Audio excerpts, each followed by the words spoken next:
everyone, I've got a video for you today and this is a bit of a different one. I've got two vintage fragrances and I'm going to compare them. So I've actually got Vintage Poison by Dior and Vintage Poison Esprit De Parfum by Dior, and I thought I would compare the two to see what the differences are to my nose and which one I prefer, and just to share my findings with you on the two. There will be another video to follow, Vintage Poison versus current formulation, and they are really quite different, not necessarily immediately obvious, but once you start to get past the first half an hour, they're really quite different. So I'm going to do that because I think that's important for people to know, because if you love the original vintage formulation, you may well be sorely disappointed by the current formula, and it may well be worth your time going to find a vintage bottle. But that's for another video. Today's video is Esprit de Parfum versus the Eau de Toilette. So here's my vintage Eau de Toilette, 30ml bottle. I bought it secondhand from a lady in one of our fragrance groups, and it's absolutely beautiful. So initially I got a decant from another lady in one of the Facebook groups. I didn't want to buy a bottle straight away because I wasn't sure how I was going to feel about it. My mum wore this for a brief time during my childhood and I couldn't really remember how it smelled, so it didn't have a significant memory, and I didn't have a strong desire to smell it because of that, because my mum went through different perfumes.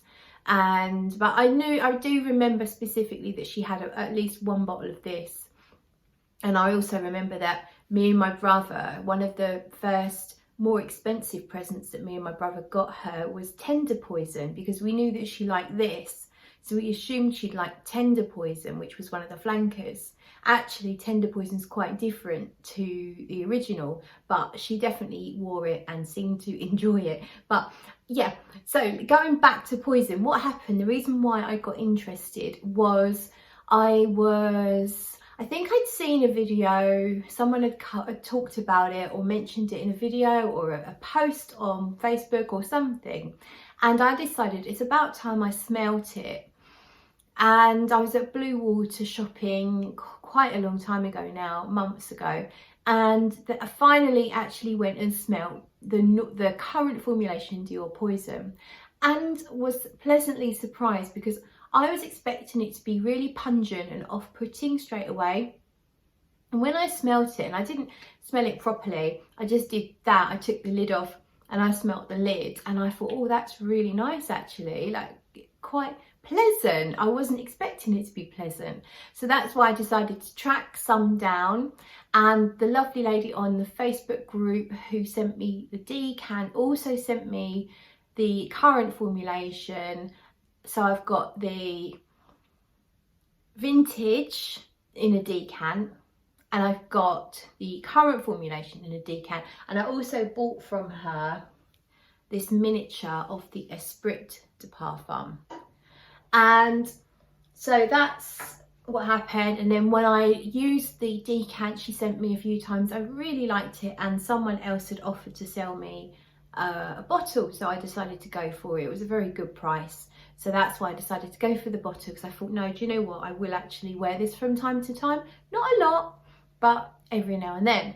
So let's get on with the comparison. So the other day I sat in my garden and I just sat there with one on each hand, and I made a lot of notes over a period of several hours to compare Eau de Toilette versus Esprit de Parfum. Now I've now just applied them on my arm. So I've got, up here is the Esprit de Parfum, and over here the Eau de Toilette.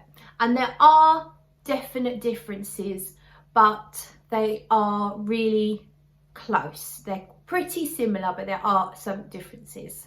When I first tried the Esprit de Parfum, that was the one that brought back the scent memory of my mum wearing Poison. So I don't know if she used to wear the Esprit de Parfum, or if it was just the fact that this is more intense that brought that memory flooding back, when spraying the eau de toilette didn't bring that memory back quite so strongly. So as I said, I made notes. You can see my lovely spider, it's like a spider crawled across the page. There's my notes.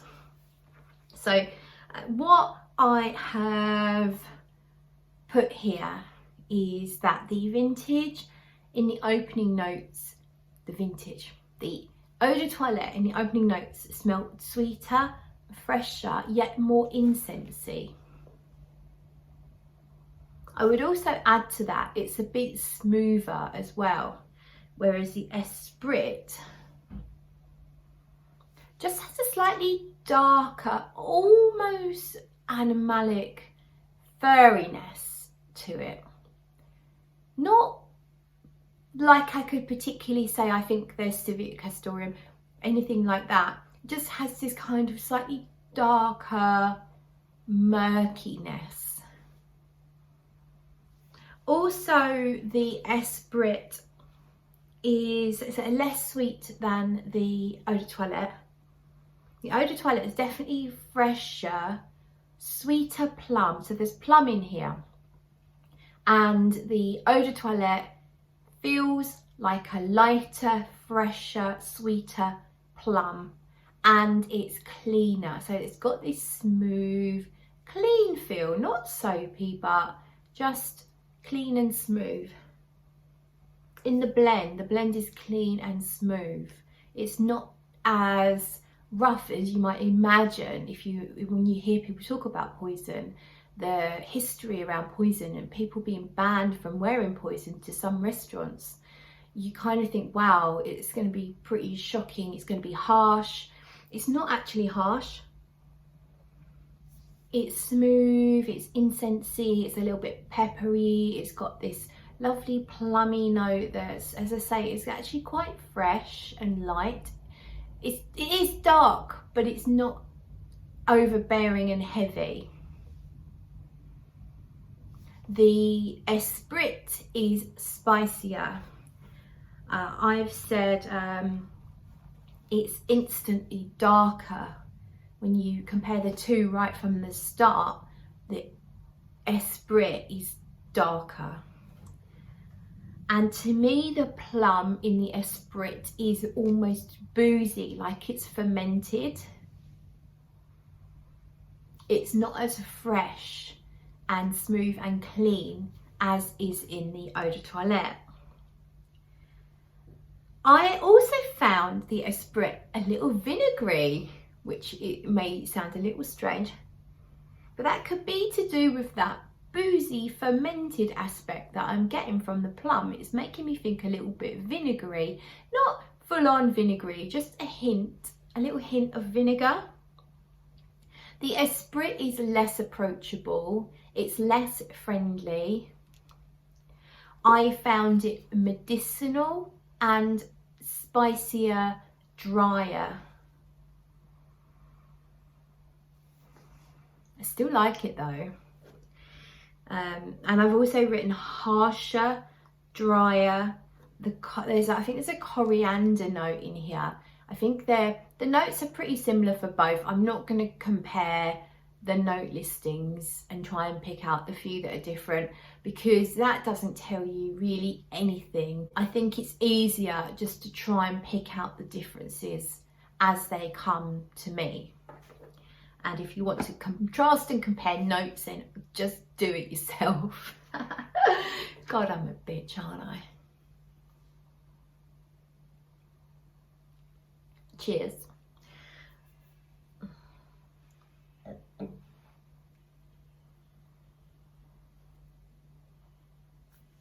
Okay, it feels a little bit like in the eau de toilette, almost like there's a note of dates. Now, you know what I mean by dates, are kind of like gigantic raisins, you know, sweet, juicy, dried grape type fruits. They're not, I don't think they are dried grapes because that would make them raisins, but you know what I mean. It smells a little bit like date, so I guess that's the plum note again, but it kind of smells like a bit sweeter, and it makes me think about dates. And when I smell the Esprit, not so much. I think the Esprit, the spiciness and the dryness is much more prominent, and so you don't get a moist, sticky, plummy dateness from it so much. I mean, there is the plummy aspect, but it's just not so moist and sticky like it is in the Eau de Toilette. Esprit, I've written, is dry, but it's not powdery. It's certainly not powdery to me. Powdery is very much a subjective term in perfumery, and it depends how you were brought up and what you consider powdery. So you may consider makeup smells powdery, or anything that smells a bit like Johnson's baby powder or even Johnson's baby lotion will remind you of powder. Sometimes things can just smell very dry and dusty and therefore be powdery. Some florals can be very powdery if they smell more like the pollen. Anyhow, we're going off tangent a little bit, but the Esprit to me just did not smell powdery, but it is dry. And the Eau de Toilette, I think it gets a little bit powdery. Not so much how it is on my skin right now, but when it has a little bit of time to develop, it does get a hint powdery. And there is heliotrope in there, and heliotrope is a powdery almond floral type scent, and I think that does come through very subtly. And on the subject of heliotrope, the hypnotic poison that more people will be more familiar with, and it's, I believe, much more popular with younger ladies, and it's certainly a massive seller, I think, compared to the original Poison. The hypnotic poison has heliotrope in it, and it's in a very big dose, and it's noticeable right from the beginning. So if you're familiar with the powdery vanillic almond scent of hypnotic poison, there is a touch of that in the vintage Eau de Toilette, but it's just a touch, and it doesn't come out straight away like it does in hypnotic poison, and it's only a very small part player compared to all the other notes. You will pick up on it once you sort of know it's there. If you look for it after you've given it time to dry down on your skin, it will be there, you'll notice it, but it is not an obvious jumping out at you note like it is in hypnotic poison. I don't know if heliotrope's in the Esprit, but I don't really pick up on it. Let me see if I made any notes about that. Nope. So in the Eau de Toilette, I've said that it gets almondy, which will be from the heliotrope, a little bit almondy. It's not as dense as I imagined it would be. The sharpness counteracts a sweet, plummy incense note, and the longer you wear it, the cleaner smelling it gets. So I'm just reiterating, it's not that it smells soapy, it's just that it doesn't smell dirty. There's a lack of dirt, even though it's sexy and it's loud and it's naughty and brash and it's got quite the reputation. It doesn't ever smell dirty, and what I mean by that is I don't get dirt, I don't get soil, I don't get dirty sheets or unwashed hair or body odour or anything too animalic. I don't get, I don't know, anal glands or anything gross like that whatsoever. It does smell clean. It smells a little bit powdery, incensey, plummy. It's very intoxicating. You've got tuberose in here. Now, tuberose can sometimes have, I think people say that it can have a dirty aspect to it. Probably like jasmine, I imagine. Maybe it has indoles, which can smell slightly fecal. I don't know for a fact, haven't researched that, should have done. But to me, the florals are fleshy and bright and very much mixed with the plum and the incense and the spices all together as one. So I don't smell a fresh flower out in the garden. I just get the whole lot of these kind of crazy notes all melded together and very clean. I get clean. Now the Esprit de Parfum is not quite so clean. Without smelling too dirty, it's just because it's quite a bit darker, and I think maybe the spices lend it something that's not quite so clean, and it's not quite so smooth. Almost does have a little bit of floor dust, so not soil as such, not mud, but spices just been rolled around in just a bit of dust on the floor. It's more peppery, it's drier. Let's see, have I made any more notes? Oh yeah, so what I wrote about the eau de toilette is I also got a little bit of cherry syrup in the opening, and I definitely don't get that in the Esprit de Parfum. So all in all, the eau de toilette is friendlier, sweeter, more approachable, cleaner. To me, there's more there's things like almond and cherry nuances. Only nuances, mind. These are nothing like your Tom Ford Lost Cherry, nothing like your Hypnotic Poison. The eau de toilette is not that sweet. There's a sweetness coming from the tuberose, from the plum, probably a little bit from the spices, but this is not a sweetened fragrance. There's no sugar added. It's not got a layer of icing sugar around it, and certainly not vanillic, even though there may well be vanilla in the notes, but if there is, it's very much underplayed. The Esprit, on the other hand, is even less sweeter.